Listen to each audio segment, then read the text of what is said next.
Hello everyone, आज मैं आपको सेकंड चैप्टर के मनोविज्ञान के चैप्टर के बारे में बताऊंगी। ये बच्चों, जैसे मैंने आपको ये चित्र पहले भी समझा चुकी हूँ। ये बच्चों पूरा जो ये चित्र मैंने ऊपर का बनाया हुआ है, ये है हमारा मस्तिष्क। पूरा ये मानव मस्तिष्क है बच्चों। और मानव मस्तिष्क में बच्चों जो हमारा सब ये मैंने दिया हुआ है, मस्तिष्क के 6 भाग होते हैं। सबसे पहला वृत्त मस्तिष्क, लघु मस्तिष्क, सेतु, थैलेमस, हाइपोथैलेमस और सुषुम्ना शीर्ष। जैसे कि बच्चों ये हमारा पूरे मस्तिष्क का जो सबसे बड़ा जो हमारा 2/3 हिस्सा है वो होता है हमारा वृत्त मस्तिष्क का। ये वृत्त मस्तिष्क है, पूरे मस्तिष्क का कम से कम 50% है ये।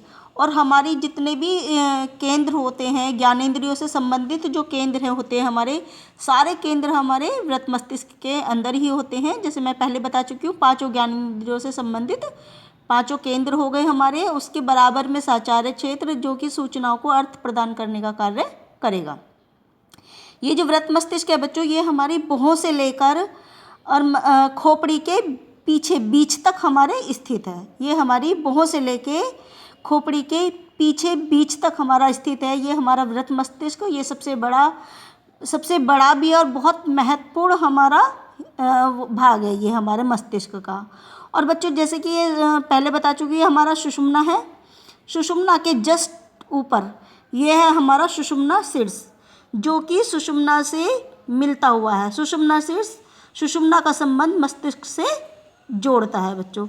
ये लगभग हमारा 1 इंच का होगा। सुषुम्ना शीर्ष हमारा लगभग 1 इंच का है। और ये हमारा सुषुम्ना शीर्ष के ऊपर है हमारा ये सेतु। ये सेतु है बच्चों, ये रहा हमारा मस्तिष्क का भाग।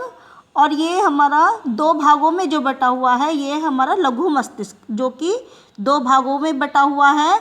और सुषुम्ना इसके सेतु के द्वारा ये दोनों आपस में संबंधित हैं। हमारे लघु मस्तिष्क दोनों जुड़े हुए हैं सेतु के द्वारा। और बच्चों हमारे मस्तिष्क में पीछे है हमारा थैलेमस, जो कि हमारा वृत्त मस्तिष्क से के बिल्कुल बराबर में है। और जो भी हमारी जितनी भी सारी सूचनाएं होती हैं, वो सबसे पहले हमारे होते हुए सबसे पहले उसमें आएंगी सुषुम्ना शीर्ष में, फिर हमारे सेतु से हमारे थैलेमस में आकर सारी सूचनाएं एकत्रित हो जाएंगी।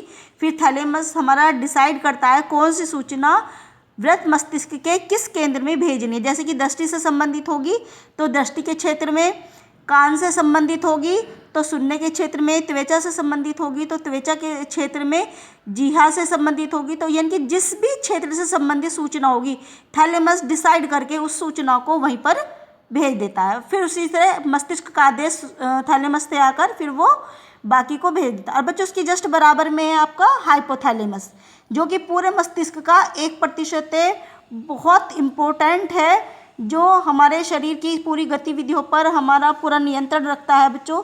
इसी तरह से ये हमारा पूरा हमारा मस्तिष्क हो गया, इसके 6 भाग हो गए बच्चों। और बाकी का बच्चों मैं आपको नेक्स्ट वीडियो में बताती हूँ। धन्यवाद।